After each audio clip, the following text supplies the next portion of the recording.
የልጅነት ትዝታዎቿ ከታጨቁበት የአያቷ ቤት በቅርብ ርቀት ይኖሩ የነበሩ ለወጪ ወራጁ ለትንሽ ትልቁ ጎንበስ ቀና ብለው እጅ የሚነሱ ትሁት ሰላምተኛ እናት ነበሩ። የዛሬን አድርገውና የመንደሩ ሰው ሁሉ በበር ያለፈ እንደው ግቡና አንዳች ቅመሱ ማለት የሚታወቁበት ባህሪያቸው ነበር። ባለቤታቸው በጡረታ ከተገለሉና ካረፉ በኋላ ግን ሕይወት ማምሻውን ዳገት ሆነችባቸው። የስምጥ ሸለቆ አካባቢዎች ውሃ መለያ የሆነው ፍሎራይድ ከእርጅናና ተያያዥ ኢኮኖሚያዊ ችግሮች ጋር ተደምሮ ኑሮን የዕለት ዕለት ፈተና እንደ ልብ መንቀሳቀስን የህልም እንጀራ አደረገው። ታዲያ የትዬ ይርገዱና የሌሎች ብዙ የቀየዋ አረጋውያን አሳዛኝ ኑሮ ከጆሮዋ ሲደርስ ልቧ ውስጥ ኃይለኛ ብሽቀት ተፈጠረ። ለወትሮው ላየችው ችግር መፍትሄ ካልሰጠች ማረፍ የማይሆንላት ይህች ባተሌ በትምህርት ሰበብ ከወጣችባት ከተማ ከ28 ዓመት በኋላ እስቲ የበኩሌን ልክፈል ብላ የአዋሽን ድልድይ እንደገና አቋርጣ ተመለሰች። ዛሬ እማማ ይርገዱና ሌሎች የልጅነቷ ጊዜ ጀግኖች ባዘጋጀችው የምገባ ማዕከል ቀናቸውን ያሳልፋሉ። ምን ልስራ እንዴት አድርጌ ብለው ግራ አይጋቡም። የዛሬዋን እንግዳይ ላስተዋውቃችሁ። ትንሿ ባንከር፣ ከዛም የሸጋ ሽሮ ባለቤት፣ ከዛ ደግሞ ባተሌ አትክልት አከፋፋይ። በጣም አመሰግናለሁ ፍትህ፣ ጥሪያችንን አክብረሽ ለቡናም ለቃለ መጠይቅም ፍቃደኛ ስለሆንሽ እዚህ ድረስ ስለመጣሽልን በጣም እናመሰግናለን። ፍትህ ማናት? የት ተወለደች? የታደገች? በቅድሚያ ደግሞ እኔም አመሰግንሻለሁ ይህን ቃለ መጠይቅ ለማድረግ ስለጋበዝሽኝ ሀረጊ። እኔ ፍትህ ተስፋዬ ነው የምባለው። ተወልጄ ያደግኩት ወንጂ ከተማ ውስጥ ነው። የ13 ዓመት ልጅ እስከመሆን ድረስ በዚያ ነው ያደግኩት። ቤተሰቦች በወንጂ ስኳር ፋብሪካ ውስጥ በተለያየ ኃላፊነት ቦታ ይሰሩ ነበር። አሁን ደግሞ የሰባት ቆንጆ ልጆች እናት ነኝ። በጄኔሲስ ትራንስፎርሜሽን የበጎ አድራጎት ደግሞ በዳይሬክተርነት እሰራለሁኝ። ይሄ ነው። የወጣሹ ከወንጂ ከተማ በ13 ዓመትሽ ነው። ምን መለሰሽ? ወደ ወንጂ ከመመለሴ በፊት ብዙ ሰማ ነበር። ያው ማንኛውም ሰው ስላደገበት አካባቢ ስለ ኑሩ፣ ስለ ጎረቤቶች የመስማት እድሉ ነበረኝ። ደግሞ አልፎ አልፎም ከወንጂ ልጆች ጋር አገናኝ ነበርና የምሰማው ነገር ጥሩ አልነበረም። ወንጂ ብዙ ሰዎች በስኳር ፋብሪካ ውስጥ አገልግለው ጡረታ በሚወጡበት ጊዜ የሚገጥማቸውን ነገር እየሰማው ነው የነበረውና አሁን እየበሰልኩ ሲሄድ ደግሞ ብዙ ሰዎችን የማገዝ እድል ሳገኝ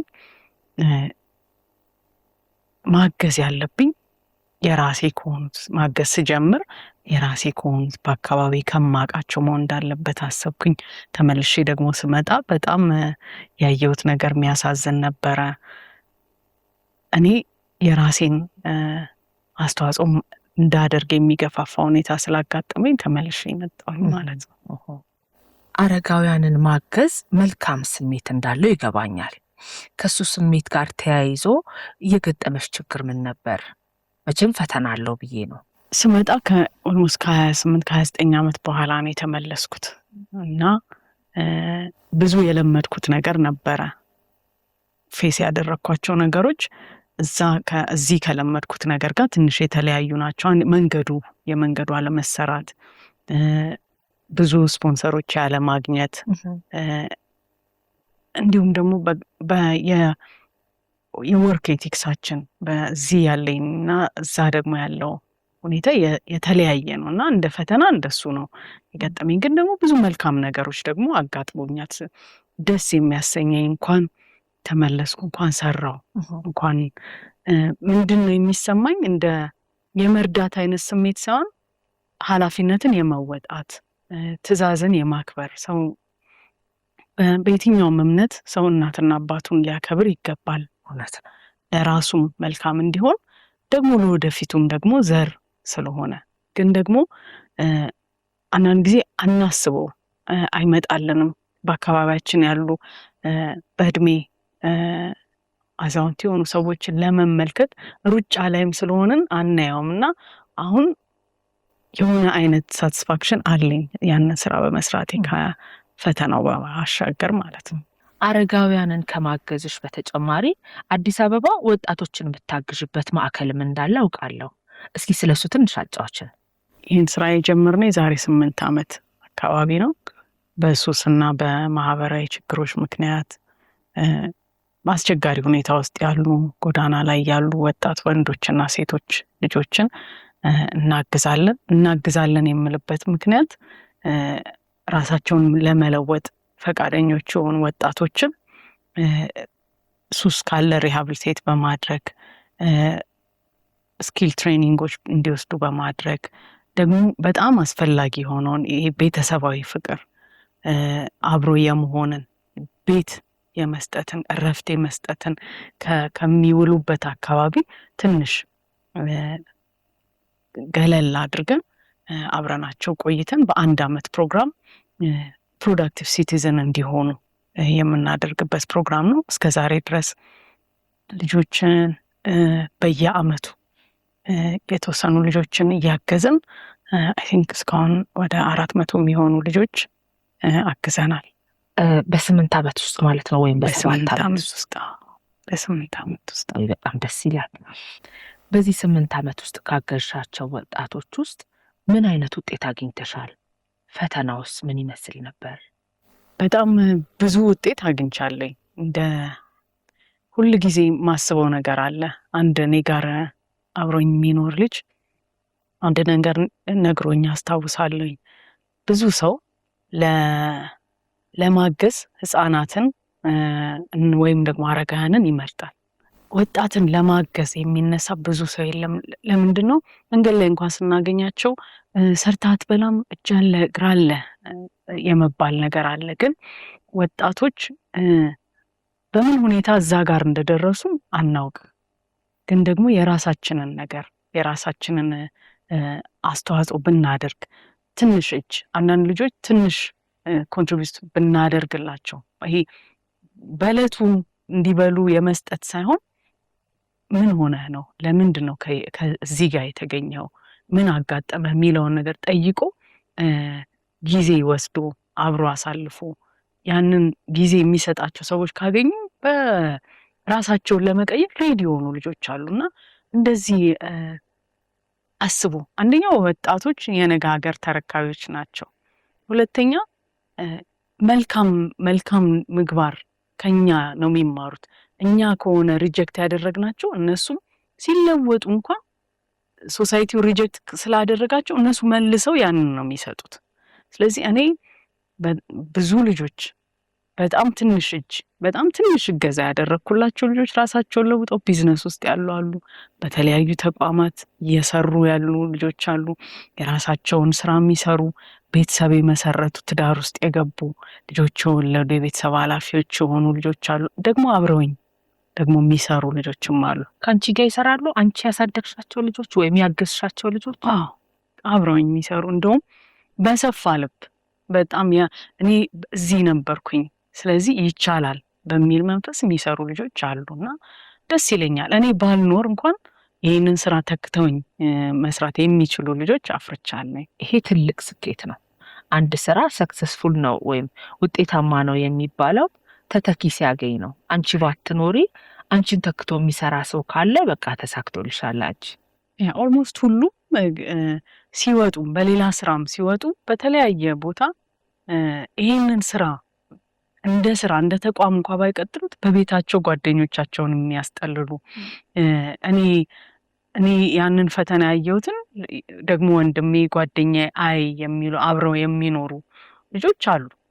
ለእኔም ደግሞ በሚያስፈልገኝ ነገር ባለሙያ ሆኖ የሚያገለግሉኝ መካኒክ ሆኖ የሚያገለግሉኝ ኤሌክትሪሻን ሆኖ የሚያገለግሉኝ በተለያየ ነገር የሚያግዙ ልጆች አሉ። ኦልሞስት ብዙ ሰርቪስ ተቋሙ ነው እኛንም የሚያግዙት በሙያቸው የሆነ ልጆች አሉና ፈተና አለው። ፈተና የለውም አልልሽም፣ ግን ደግሞ ፍሬው ያስደስታል። ለአንድ ልጅ እንኳን የአንድ ልጅ መለወጥ ወርዝ ያደርጋል። እንኳን ይሄን ሰራው የምልበት አይነት ብዙ ግን ከአንድ የበለጡ ብዙ ልጆች አፍርቻለሁ። በፈተናዎችም መካከል ያለፉትን የተለወጡትን አያለሁ። ምክንያቱም አንዳንድ ጊዜ ባህሪያቸው ሊያስቸግር ይችላል። አዎ እኔ ፈተናውን ነበረ ማወቅ የፈለኩት። ባህሪያቸው ፈተና ነው ለምሳሌ። አዎ ግን ያንን ባህሪ ዴቨሎፕ እንዲያደርጉ እኛ በጊዜ አልደረስንም ብዬ እላለሁ። ምክንያቱም እነዚህ ልጆች ሲወለዱ ያንን ባህሪ ይዘው አልመጡም። ህይወት የገጠማቸው ነገር ያዩት የተማሩት አብዛኞቹ ጭካኔን የተማሩት ከኛ ከትልልቅ ሰው ነው። ልጆች ሆነው ያ ጭካኔ አልነበራቸው። ስለዚህ በዛ መንፈስ በዛ መልኩ የሚረዳቸው ሰው ካገኙ ሼፕ ለማድረግ ቀላል ነው። አለበለዚያ እንደተጣመመ ነው የሚያድገው። በየትኛውም ሁኔታ ግን ጥቂት ፍቅር ጥቂት እምነት በሰጠናቸው ቁጥር ያንን ለማክበር እንደውም ከሌላው ሰው የበለጠ በችግራችን ለመቆም አብረውን ለመቀጠል እነሱ ልባቸው እኔ ወዳለው የእነሱ ልብ። ምክንያቱም ለመተባበር ለመውደድ እነሱ ቅርብ ናቸው እና ያንን ፈተና ያችን ካላመንኩት የአያም ነው። ከዛ ደግሞ የኔ ነው ካለኝ አሁን እኛ ቤት የሚፈጠረው ነገር ምንድነው? አንተ ቤተሰብ ነህ፣ ቤት አለ፣ እናት አለ፣ ወንድሞች እህቶች አሉ። እዚህ ቤት ባለመብት ነህ፣ ወንድም ነህ።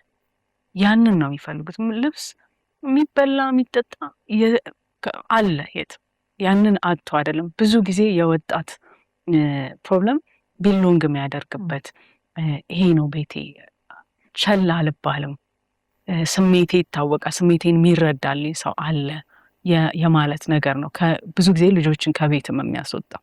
እገዛ ስለሚያስፈልጋቸው ጎዳና ላይ ስላሉ ልጆችና ህፃናትና ወጣቶች ምን ትያለሽ? ሰዎች እነሱን ማገዝ ቢፈልጉ እንደው ምን ትመክሪያቸዋለሽ? እኔ እያገዘ እንዳለ ሰው እምነት ብንጥል፣ ብንወድ፣ ብናናግር፣ ሰላም ብንል መንገድ ላይ በጣም ብዙ ጊዜ መስታወት መዝጋት ይቀድማል። ትራፊክ ላይት ላይ ስናገኛቸው በአንድ አጋጣሚ አንድን እኔ ጋ የነበረ ልጅ ስጠይቀው ስሜን ሰው ከጠራኝ ረዥም ጊዜ ሆኗል። ስሜን የሚጠራ በቃ አንተ ነው የምባለው። ይሄንን አሁን መጠራት መፈለግ፣ መጨበጥ መፈለግ፣ ማውራት፣ ኖርማል ኮንቨርሴሽን፣ እነዚህ ነገሮች ገንዘብ የሚጠይቁ ነገሮች አይደሉም። ጊዜ ወስዶ አብሮ መቀመጥ፣ ሻይ አብሮ መጠጣት ምናልባት ለዚያ ልጅ ለህይወቱ መቀጠል ወሳኝ ነገር ሊኖረው ይችላል። አንዳንድ ሰው አሁን ይሄን ባደርግለት ነገ ደግሞ ቢጠይቀኝስ፣ ነገ ደግሞ የባሰ ኃላፊነት ውስጥ ብገባስ ብሎ ሰው ይፈራል። ግን ለነዛ ልጆች እሱ ላይሆን ይችላል ጥያቄያቸው። ለዛ ሰዓት የሚስቅለት፣ ለዛ ሰዓት ስታምር ቆንጆ እኮ ነህ፣ ለምን እንደዚህ አናደርግም እድል ለመስጠት እንደዛ የሚላቸው ሰው ይፈልጋሉና ወጣት እኛ ብንሆንስ፣ እኔ ብሆንስ እዛ ቦታ ያለሁት ሰው እንዲያናግረኝ አልፈልግም። ሰላም ቢለኝ ደስ አይለኝም። ሰው ጨርቄ ቢቀየር ደስ አይለኝም። እኔ ብሆን ብለን ብናስብ ብዙ ልጆች ማገዝ እንችላለን። ደግሞ በጣም ጥቂት ነገር ነው የሚያስፈልገው። ኦልሞስት የሚያስፈልገው ነገር እያንዳንዱ ሰው እጅ ላይ አለ እና ምን እመክራለሁኝ፣ አንድን ልጅ በቀን ውስጥ ስንውል ለራሳችን ከምንሮጠው ሩጫ አልፈን ለአንድ ሰው ምን አደረጉ፣ ሰላም አልኩኝ፣ አንድን ሰው አበረታታው፣ አንድን ሰው መቆጣትም አንድ ነገር ነው። ምን አገባኝ የፈለገውን ያድርግ ከማለት ውጪ እኔ ልጅ በዚህ መስመር አትሄድ፣ ይሄኛው ያጠፋል ብለን ተናግረናል ወይ፣ ለሆነ ሰው ምክር ሰጥተናል ወይ የሚለውን ነገር። ከዚያ ባሻገር ግን ብዙ ሰዎች አቅም አላቸው። የአንድን ወጣት ህይወት መቀየር እንችላለን። በአንድ ወቅት አንድ ታሪክ ሰምቼ አውቃለሁኝ። ማዕበል የሚያመጣቸውን እና ወደ ዳር የሚወረውራቸውን ብዙ አሳዎች አንዲት ትንሽ ልጅ ያነሳች ወደ ባህሩ መልሳ ትወረውራቸዋለች እና ይህንን በተደጋጋሚ ታደርጋለች። ከዛ አንድ ትልቅ ሰው ከጥግ ሆኖ ይመለከታታል። ያንን ትወረውራለች። ባህሩ የሚያመጣው ብዙ አሳዎችን ነው። እሷ ግን አንድ እያነሳች ትወረውራለች እና ሰውየው ጠጋ ብሎ የኔ ልጅ ለውጥ እኮ እያመጣሽ አይደለም፣ ከባህር የሚወጡት ብዙ አሳዎች ናቸው፣ አንቺ ግን እየወረወርሽ ያለሽው አንዲቱን አሳ ነው እና እየለፋሽ ነው እኮ ጊዜሽን ነው የምታባክኘው አላት። እና አይታው መልሳ አሳዋን ያዘችና ወረወረቻት። ከዚያ ዞር ብላ በእሷ ህይወት ግን ለውጥ ማምጣት እችላለሁ፣ ምን እማራለሁኝ እኔ በቃ ብዙ ለውጥ ላናመጣ ዓለምን ላልቀይር እችላለሁ፣ ግን የአንድ ሰው ዓለም ግን መቀየር እችላለሁ። ሁል ጊዜ ማሰብ ያለብን ይሄንን። ሰዎች ችግር ኦቨርዌልም ያደርጋቸዋል፣ ብዙ ነው። መንገድ ላይ ያሉ ልጆች ብዙ ናቸው። ስለዚህ እኔ አንድ ልጅ ብረዳ ምንም አላመጣም ብለው ያስባሉ። ግን ምን ችግር አለ የዛ ልጅ ዓለም ቢቀየር? ችግር የለም። ግን አንዳንድ ጊዜ ብዙ ሰዎች ማገዝ የሚፈልጉ ሰዎች እንዳሉ እኔ እንኳን አውቃለሁ፣ ግን እንዴት እንደሚያግዟቸው አያውቁ። እቤቴ ባመጣቸው ሌላ ችግር ውስጥ እገባለሁ። ይሄንን ሁሉ ነገር መቆጣጠር አልችልም። እንደዚህ ከበድ ያለ አስተሳሰቦች አሉ። እንዴት ያግዟቸው? ምን ትመክሪናለሽ? ለምሳሌ አሁን እኔ አንድ ልጅ ምሳሌ እንውሰድ። አንቺ ከጎዳና ወደ ቤት ያስገባሽውን ሰው እንደ አንቺ ጋር እንኳን ተቀምጦ ማገዝ ብፈልግ ምን ማድረግ እችላለሁ? አሁን ለምሳሌ አንዳንድ ሰው ገንዘብ አለው፣ ጊዜ የለው። በገንዘቡ ማገዝ ይችላል። ልጆች ስፖንሰር ማድረግ ይችላል። እኛም ጋር ማገዝ ይችላል በገንዘቡ። ደግሞ ሌሎች ተቋማትም አሉ፣ እነሱ ስፖንሰር ባገኙ ቁጥር ልጆችን ለማገዝ በራቸውን መክፈት የሚችሉ። ሌላው ደግሞ አንዳንድ ሰው ሙያ አለው፣ ገንዘብ የለውም። ያንን ሙያውን ሼር በማድረግ ያንን ልጅ ማገዝ ይችላል፣ ያንን ሙያ እንዲለምዱ በማስተማር። ሁለተኛ ጊዜ ያላቸው ሰዎች አሉ። አሁን ለምሳሌ እኛ ማዕከል ቮለንቲርስ አሉ፣ መጥተው አብረው በመቀመጥ በማውራት ጊዜ በማሳለፍ በመምከር ከልጆቹ ጋር ወንድምና እህት አጎትና አክስት በመሆን ለውጥ ማምጣት ይቻላል። ሁሉ ነገር ከገንዘብ ጋር አይገናኝም፣ ግን በጣም ትልቅ ለውጥ። አሁን እያንዳንዳችን በህይወታችን አንድ ትልቅ ሰው የመከረን ምክር የሰጠን ገንዘብ ሳይሆን የመከረን ምክር የማይረሳን ብዙ ሰዎች አለን። ለወጣቶቹም እንደዛ ነው። ስለዚህ እንደዚህ አይነት ማዕከላትን ስፖንሰር በማድረግ ልጆችን ደግሞ በመሄድ ሙያን በማካፈል ሰዓሊ የስዕል ችሎታውን ሼር ቢያደርግ፣ የተለያየ ሙያ ያላቸው ሰዎች ሙያቸውን እንዲማሩ ልጆችን በትንሽ አቅም ያንን ሼር ቢያደርጉ ብዙ ባለሙያዎች እናፈራለን። አንዳንድ ልጆች ደግሞ ኢንተረስታቸው እንዲማሩ ከተደረገ በጣም ፍሩትፉል ይሆናሉ። አንዳንድ ልጆች መስፋት ይወዳሉ፣ አንዳንድ ልጆች ፈርኒቸር መስራት ይወዳሉ፣ አንዳንድ ልጆች እግር ኳስ መጫወት ይወዳሉ። በዛ መልኩ የሚወዱትን ነገር ካወቅንና እንዲማሩ ካገዝናቸው ፍሩትፉል ይሆናሉ። ልጆችን ማገዝ ይቻላል፣ እኛም ጋር ማገዝ ይቻላል። ደግሞ ከኛ ውጭ ባሉበትም ሆነው ደግሞ ኢንካሬጅ በማድረግ ለምን ከቤት ወጣ፣ ወደ ቤት ተመለስ። ብዙ ልጆች ወላጆች አሏቸው፣ እንደውም አቅም ያላቸው ወላጆች አሏቸው። ጥቂት አለመግባባቶች ልጆችን መንገድ ላይ ይጥላሉ። ስለዚህ ትንሽ ስንመክራቸው ወደ ልባቸው ይመለሳሉ። አሁን ወደ ልባቸው እንዳይመለሱ ጎዳናው፣ ሱሱ፣ መንገድ ላይ ያለው ሩጫና ማንም ሰው ኖባዲ ኬርስ። ስለዚህ እነዛ ልጆች በዛው መንገድ ይቀጥላሉ፣ ረዥም ዓመት ይሆናል። ግን አንድ ሰው ቆሞ እኔ ትራንስፖርት እሰጥሃለሁ፣ ወደ ቤት ተመለስ፣ እንዲህ እኮ ብታደርግ በቃ እኔ ያስተምርሃለሁ፣ ቤት ሄደህ እኔ ያስተምርሃለሁ፣ የምትፈልገው ምንድን ነው? ሹፍርና ነው ምንድን ነው? ሰው ሆፕ ሲያገኝ አሃ ይላል። በቤትሽ ደግሞ የ7 ልጆች እናት ነሽ። ይሄ እንዴት ሊሆን ቻለ? ሀረጌ የ7 ልጆች እናት ነኝ። ሁሉንም ከልቤ ነው የወለድኳቸው። በጣም የሚያማምሩ ልጆች አሉኝ እና ከነሱ ጋር ነው የምኖረው። ከአዲስ አበባ ሴቶችና ህጻናት የጊዜያዊ ልጆች ማቆያ ከዚያ ነው የወሰድኳቸው እና በጉዲፈቻ ነው የወሰድኳቸው። 7 ናቸው። ምን አይነት ችግር ገጠመሽ እነሱን ስትወስጂ? እስኪ ስለሱ ማወቅ እፈልጋለሁ። ልጆቼን ሳመጣ የተወሰኑት እክል አላቸው ማለት ስፔሻል ኒድ ያላቸው ልጆች አሉኝ እና እክል በሰውነትም የዲፎርሚቲ ያላቸው ልጆች አሉኝ እና እነሱን ለመወሰን መጀመሪያ ትንሽ ማሰብ ነበረብኝ። ግን ስቲል በጣም የተወደዱ ልጆች ናቸው። የሚያምሩ በጣም የሚያምሩ ቆንጆ ልጆች አሉኝ። ፈተናውን በተመለከተ ያው እናትነት ጸጋ ነው፣ ስጦታ ነው፣ የእግዚአብሔር ስጦታ ነው። ግን ደግሞ ኃላፊነትም ነው። ማሰብ ይጠይቃል። ወልጃቸውም እንኳ ቢሆን ያንን በስነ ስርዓቱ ማሰብ አለብኝ። ግን ከሰውነት እክል ጋር እንደመኖራቸው መጠን ደግሞ ኤክስትራ አቴንሽን የሚፈልጉ ሕክምና የሚፈልጉ ልጆች ነበሩና በዛ ምክንያት የተወሰነ ትንሽ ኤክስትራ ማይል የሄድኳቸው ነገሮች አሉ። ግን በሁሉንም አሁን በሙሉ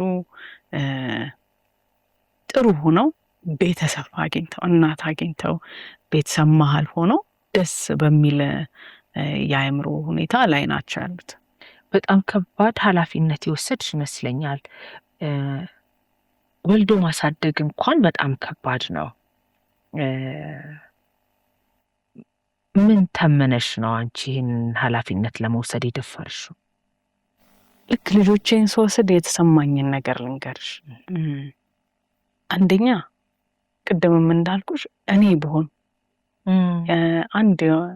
አንዳቸውን ከልጆቼ አንዳቸውን ብሆን እኔ በዚያ ቦታ እንደኔ ያለች ሴት ከተቋም ወደ ቤት እንድትወስደኝ እፈልጋለሁ። በእኔ እምነት ልጅ ለማሳደግ ተቋም ወይም ኤኒ ኢንስቲትዩት ማሳደጊያ የመጨረሻ ሶሉሽን ሊሆን ይገባል ብዬ አምናለሁ። ልጆች በየትኛውም ሁኔታ በወለዷቸው ወይም ደግሞ በተቀበሏቸው ቤተሰቦች መሀል ማደግ እንዳለባቸው አምናለሁ። ያንን አበረታታለሁኝ።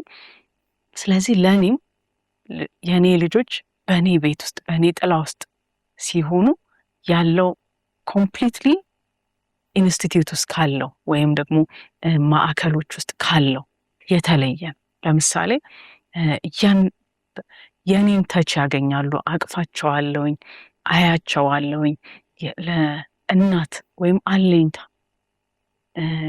የሆነ ሰው ሪስፖንስብል ነው ለእኔ ህይወት ከቁጥር ባለፈ እኔ ልጅ ነኝ ለሆነ ሰው የሚሉበትን ያንን ማይንድ ያገኛሉ። የአስተሳሰብ የሚያስተኛ ነው፣ የሚያሳርፍ። ይህ እናትነት ጉዞ የፈጠረብሽ ስሜት፣ የተለየ ስሜት ማትረሹ አንድ ሁለት ገጠመኝ ካለሽ?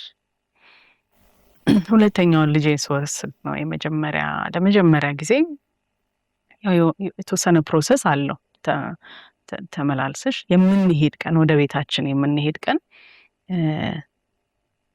ከማዕከል ይዘናቸው እንደወጣን ልብሳቸውን መቀየር ነበረብንና የለበሱትን ልብስ ለመመለስ ልብሳቸውን ቀየርን።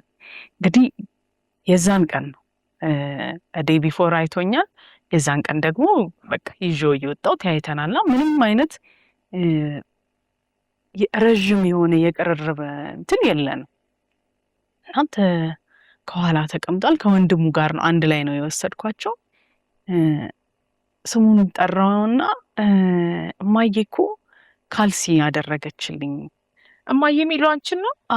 የዛኑ ቀን እና ሳድግ ማስቲካ ገዛላታል። አይ ዋዝ ሶ ኢሞሽናል። ምንድነው የገባኝ ነገር የ4 ዓመት ልጅ ነው። ብዙ ሰው ወንድ ልጅ አዶፕት ለማድረግ በተለይ ካደገ በኋላ አይፈልግም። ለመውለድ እንፈልጋለን፣ ግን አዶፕት ለማድረግ አንፈልግም። ወንድ ልጅ አንፈልግም። ብዙ ጊዜ ኢትዮጵያውያን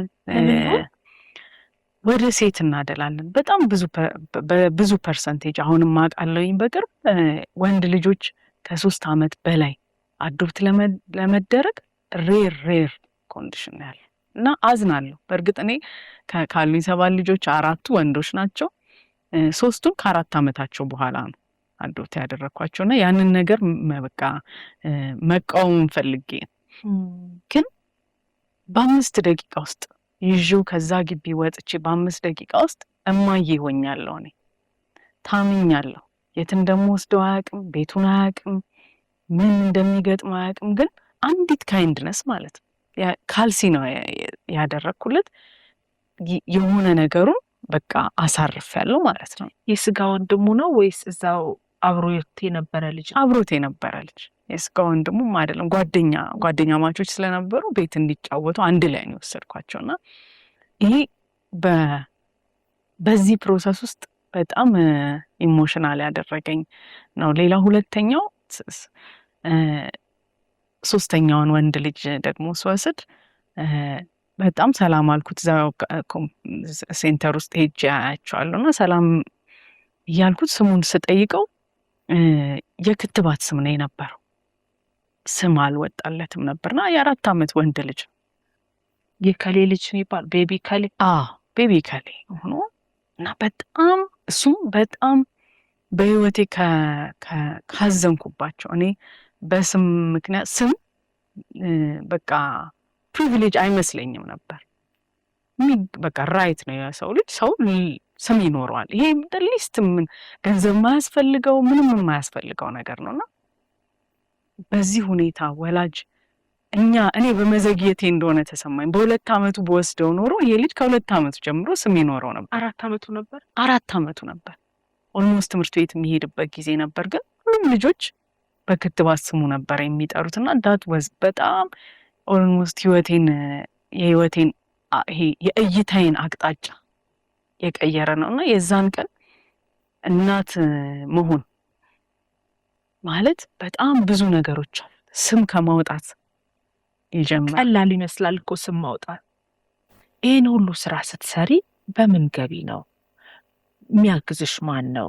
የውጭ ሀገር ፈንድ አለሽ? በውጭ ሀገር ፈንድ ብዙ የማምን ሰው አይደለሁኝም።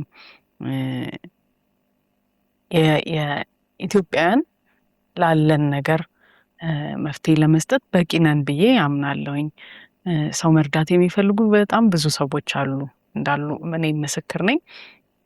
ምን እናደርጋለን እኛ በየአመቱ ፕሮግራም እናዘጋጃለንና የምናግዛቸውን ወጣቶችም አረጋውያንን በተመለከተ ሰዎች ስፖንሰር እንዲያደርጉ ኢንቫይት እናደርጋለን። በየአመቱ ያንን ስራ እንሰራለንና ሰዎች የምንሰራውን ስራም አይተው ውጤቱንም ተመልክተው በፈቃደኝነት ቤታችን በሚችለው ቁጥር ፋይናንሻሊ ያግዙናል። ፍትህ ህልምሽ ምንድን ነው? ጄኔሲስ የት ደርሶ ማየት ትፈልጊያለሽ? እንደ ፍትህ ህልሜን እየኖርኩ ነው ብዬ አስባለሁ። ግን ደግሞ ጄኔሲስ ብዙ ነገር መስራት እንዳለበት ገና ብዙ መታገዝ ያለባቸው ወጣቶች ብዙ በእድሜ የገፉ አረጋን በእኔም አካባቢ እንዳሉ አውቃለሁ። ነርሲንግ ሆም ለመገንባት ጥረት እያደረግን ነው። ከወረዳው ባገኘነው መሬት ላይ አረጋኑን በሚያከብር መልኩ ጥሩ የእንክብካቤ ማዕከል መገንባት እንፈልጋለን። ግንባታ ጀምረናል። ደግሞ ሰዎችም አብረውን እንዲቆሙ ጥሪ አደርጋለሁኝ። ያንን ነገር ቆሙ ማየት እፈልጋለሁኝ። አረጋውያንን ማክበር የነገን የራሴን ህይወት እንደ ማክበር ነው ብዬ አስባለሁ። ከዛ ውጭ ደግሞ በጣም ብዙ ወጣቶች የሚያግዛቸው ሰው ፈልገው ማን ብለው የሚጠብቁ ልጆች አሉ። እኔ አውቃለሁ። ብዙ እንደኔ ያሉ ሰዎች እንዲነሱ ፈልጋለሁ። ብዙዎች ደግሞ እኛንም እንዲያግዙን ፈልጋለሁ። ወጣቶችን ብናግዝ እነሱ ደግሞ ያግዙናል። አንደኛ መልሰው ሀገርን በመሸከም ያግዛሉ። ሁለተኛ መልሰው ቤተሰባቸውን በመሸከም ያግዛሉ። ሸክም ከመሆን ወደ መሸከም ነው የምንወስዳቸው እና በዛ መልኩ የዜግነት ኃላፊነታችንን መወጣት እንችላለን። ብዙ የወጣት ማዕከላት እንዲኖሩ እመኛለሁ። እኔም ደግሞ ያንን እያደረግን ያለንበት ከአንድ ቤት ብዙ ቤቶች እንዲኖሩ ብዙ ፋሚሊዎች እንዲሆኑ ወጣቶች ያሉበት።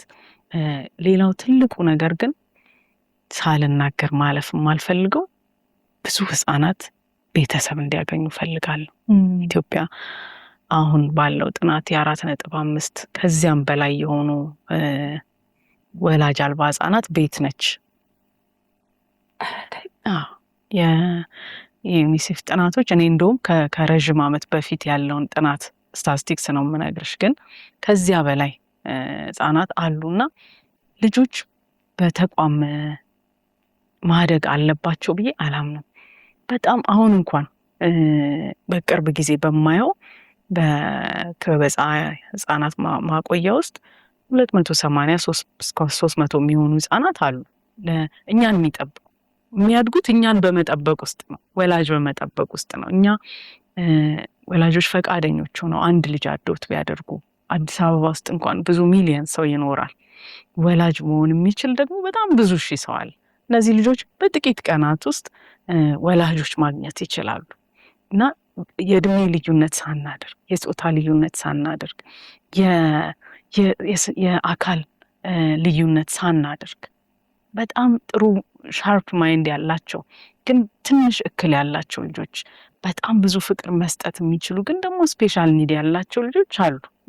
እነዚያ ልጆች እኛ ብንሆን ኖሮ ወላጅ እንዲኖረን እንፈልግ ነበር እና ወላጆች ሳይዘገዩ ልጆች አድገው ሳይጨርሱ ራሳቸውን በዛ በኢንስቲትዩት ውስጥ አደልት ሳይሆኑ ልጆች በወላጆች ቤት እንዲኖሩ ማየት ፈልጋለሁና ያ ህልሜ ነው። ማመስገን የምትፈልጊው ሰውና ማስተላለፍ የምትፈልጊው መልእክት ካለ እባክሽ። ሰዎችን ማመስገን ከመጀመሪያ በፊት እግዚአብሔርን ማመስገን ፈልጋለሁ። ማንም ሰው በኃይሉ እንደዚህ አይነት ስራ ለዚህ ያህል ረዥም ጊዜ ደግሞ ለመስራት ከባድ ስራ ነው። ስለዚህ እግዚአብሔር በብዙ መልኩ ረድቶኛል፣ ብዙ ሰዎችን ሰጥቶኛል፣ በልጆች ባርኮኛልና እግዚአብሔርን ማመስገን ፈልጋለሁኝ። በመቀጠል ግን በጣም ብዙ ሰዎች በገንዘባቸው ያገዙ ሰዎች፣ ስም ጠቅሼ መጨረስ የማልችላቸው ብዙ ሰዎች በጊዜያቸውን ሰጥተው ታማኝ ሆነው ምንም አይነት ክፍያ ሳይጠይቁ ለረዥም ዓመታት ያስተማሩ አስተማሪዎች፣ መጥተው የጎበኙን ሰዎች፣ ያበረታቱኝ ከጎኔ የነበሩ ብዙ ሰዎች አሉ። እነሱን ማመስገን ፈልጋለሁኝ። ቤተሰቦቼን፣ እናቴን፣ ወንድሞቼን፣ ልጆቼን፣ አብረውኝ የሚያግዙኝን ልጆቼን ደግሞ ማመስገን ፈልጋለሁኝ። ምክንያቱም በአንድ ሰው ጉልበት የሚሰራ ስራ አልሰራሁም፣ ከዚህም በኋላ አልሰራም። እኔ ያለኝ ትንሽ ነው፣ ደግሞ በብዙ ሰዎች ህብረት ይህ ነገር እውን ሆኗልና እነዚህን ሰዎች ማመስገን ፈልጋለሁኝ። እግዚአብሔር ያክብርልኝ። አብራችሁኝ ስለነበራችሁ፣ ካለ እናንተ እዚህ ጋር አልደርስም ነበር ይሄ ማለት ፈልጋለሁ። እናመሰግንሻለን። እኛም የሚገርም ታሪክሽን ስላጫወትሽን። እውነት እግዚአብሔር የረዳሽ ሰው ነሽ። የሰው ልጅ በራሱ አቅም ይሄን ሁሉ ይችላል ብዬ አላምንም። እኔ ወንጅን ቅድም ሄደን አይተናል፣ ልጆችሽንም አይተናል እና አሁንም እግዚአብሔር ያግዝሽ፣ ብዙ ሰዎች ይስጥሽ። በጣም ነው የምናመሰግንሽ። የተወደዳችሁ ተመልካቾቻችን ከፍትህ ተስፋዬ ጋር የነበረን ቆይታ እዚህ ላይ ያበቃል። ሳምንት ከሌላ እንግዳ ጋር በሌላ ዝግጅት እንጠብቃችኋለን። እስከዛው ሰላም ቆዩ። ሰላም ያገናኘን። Free Audio Post Production.